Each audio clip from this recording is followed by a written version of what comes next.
بسم اللہ الرحمن الرحیم۔ السلام علیکم۔ کھیتر پہاڑی سلسلہ 270 کلومیٹر کی ایک پٹی کی صورت میں سندھ اور بلوچستان کے درمیان ایک قدرتی سرحد ہے۔ اس پہاڑی سلسلے کا ایک حصہ کراچی کے شمال میں آ کر ختم ہوتا ہے، جبکہ ایک حصہ بلوچستان کے ضلع ہزدار میں بروہی پہاڑی سلسلے سے جا ملتا ہے۔ اس پہاڑی سلسلے کے سب سے اونچے پہاڑ کا نام ڈھاریارو پہاڑ ہے، جو سطح سمندر سے 7000 فیٹ کی بلندی پر واقع ہے۔ اس عظیم الشان پہاڑ پر ایک وفادار کتے کی قبر موجود ہے۔ پرانے زمانے کی بات ہے کہ ایک دفعہ ڈھاریارو پہاڑ کی چوٹی پر ایک بروہی نوجوان اپنی کدال سے قبر کھود رہا تھا۔ وہ دکھ سے نڈال تھا اور پسینے میں ڈوبا ہوا تھا۔ قبر کھودنے کے بعد اس نے ایک بوری کھولی۔ بوری میں ایک کتا تھا اور اس کی آنکھیں بند تھیں۔ اس کے جسم میں زندگی کی کوئی علامت نہ تھی۔ وہ بیچارہ اب اس جہاں میں نہیں رہا تھا۔ نوجوان نے اس کتے کو قبر میں لٹا دیا اور اس کے اوپر پتھر رکھنے لگا۔ اس دن ہلکی ہلکی بارش ہو رہی تھی۔ بروہی نوجوان نے اپنے وفادار کتے کی قبر پر آخری پتھر رکھا۔ کچھ دیر بعد وہ اٹھا اور دھارے مار مار کر رونے لگا۔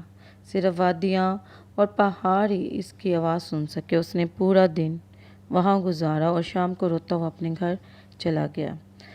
گھر میں بھی اس سے سکون و قرار نہ مل سکا۔ اسے اپنے وفادار کتے کے ساتھ گزارے ہوئے دن بہت یاد آنے لگے۔ ڈھاریا پہاڑ کے نیچے یہ بروہی نوجوان ایک پہاڑی گاؤں میں رہتا تھا۔ ایک دن اس نے ایک چھوٹے سے کتے کو پہاڑوں میں بھٹکتے ہوئے دیکھ لیا۔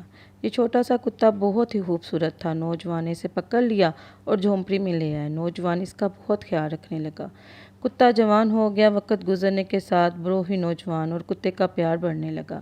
وہ دن رات مالک کے ساتھ رہتا تھا۔ پوری وادی میں ان کے پیار اور محبت کے چرچے ہونے لگے۔ گاؤں میں ایک دکان تھی جہاں ضرورت کا سامان مل جاتا تھا۔ نوجوان اس دکان سے گھر کے لیے سودا سلف لینے کتے کے ساتھ اکثر جایا کرتا تھا۔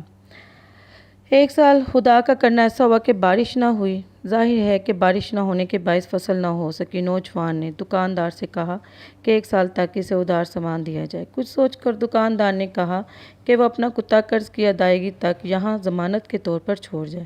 غریب اور مجبور نوجوان کو ایسا ہی کرنا پڑا۔ اپنے کتے سے جدا ہونے کا اسے بہت افسوس تھا۔ وہ زمین پر بیٹھ گیا۔ اس نے کتے کے کان میں کہا، اپنے نئے مالک سے وفادار رہنا۔ جب تک میں قرض ادا نہ کروں واپس ہرگز نہ آنا۔ معصوم جانور کی آنکھوں میں بھی آنسو آ گئے۔ وہ اپنے مالک کا دکھ شدت سے محسوس کر رہا تھا اور اپنے آپ کو نئے مالک کے ساتھ عارضی طور پر رہنے کو تیار کر رہا تھا۔ نوجوان اپنے وفادار کتے کو دکاندار کے حوالے کر کے اپنے گاؤں چلا گیا۔ دکاندار نے کتے کے گلے میں زنجیر ڈالی اور اسے اپنے گھر لے آیا۔ بیچارے کتے نے پہلے تو کبھی زنجیر دیکھی ہی نہیں تھی۔ اسے عجیب سا لگ رہا تھا، پھر بھی اسے اپنے نئے مالک کے ساتھ وفاداری کرنی ہی تھی۔ دن گزرتے گئے۔ بروہی نوجوان نے اپنے کھیتوں کو بڑی محنت سے تیار کیا۔ اسے انتظار تھا کہ بارش ہو اور فصل اچھی ہو جائے تاکہ وہ قرض اتار کر اپنے کتے کو واپس گھر لے آئے۔ ایک رات دکاندار کے گھر میں چور گھس آئے۔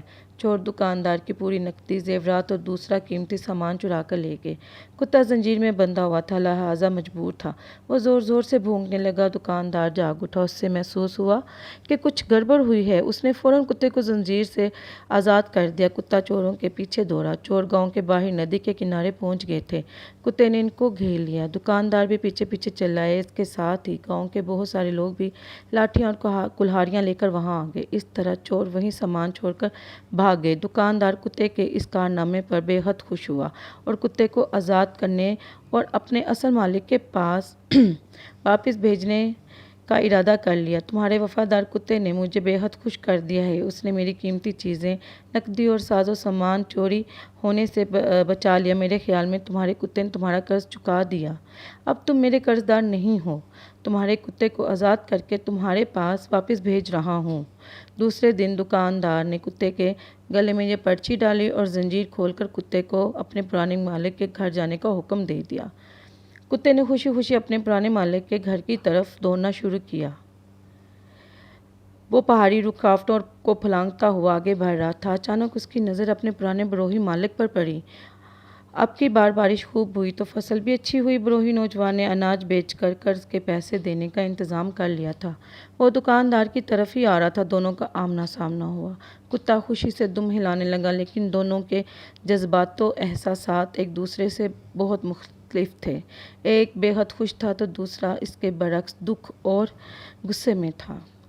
کتے نے سوچا کہ اس کا پرانا مالک اس کی بہادری پر بہت خوش ہوگا اور اسے پیار کرے گا، جبکہ بروہی نوجوان سمجھ رہا تھا کہ یہ دکاندار کے ہاں سے بھاگ آیا ہے اور اس کے لیے شرمندگی اور ذلت کا باعث بنا ہے۔ بے شرم کتے، تم نے میری بے عزتی کرا دی، تم نالائق اور نمک حرام ہو۔ کتا بیچارہ اپنے مالک کے پیچھے پیچھے دوڑنے لگا، لیکن مالک نے اس پر کوئی توجہ نہ دی۔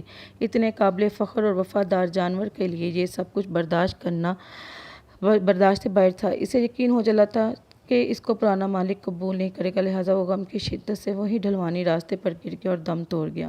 نوجوان جب دکاندار کے پاس قرضہ واپس کرنے پہنچا تو اسے حقیقت کا علم ہوا۔ دکاندار نے اسے بتایا کہ اس نے کتے کے گلے میں کتے کی رہائی اور قرض کی معافی کا پرچہ لکھ کر باندھ دیا تھا۔ دکھ، اداسی اور پچھتاوے کا بوجھ لیے نوجوان وہاں سے روانہ ہوا۔ ہلکی ہلکی بارش تھی، لیکن اس نوجوان کے دل میں تو دکھ اور پشیمانی کی تپش تھی۔ اس نے اپنے مرے ہوئے محبوب کتے کو بوری میں ڈالا اور ڈاریارو پہاڑ کی چوٹی پر قبر کھود کر اسے دفنا دیا۔ آج بھی اس وفادار اور قابل فخر کتے کی قبر اس پہاڑ کی چوٹی پر موجود ہے، جہاں سال کے 12 ماہ زبردست ٹھنڈ رہتی ہے۔ صدیاں بیت گئی ہیں، لیکن سندھ کے لوگ وفادار کتے کی کہانی کو نہیں بھولے۔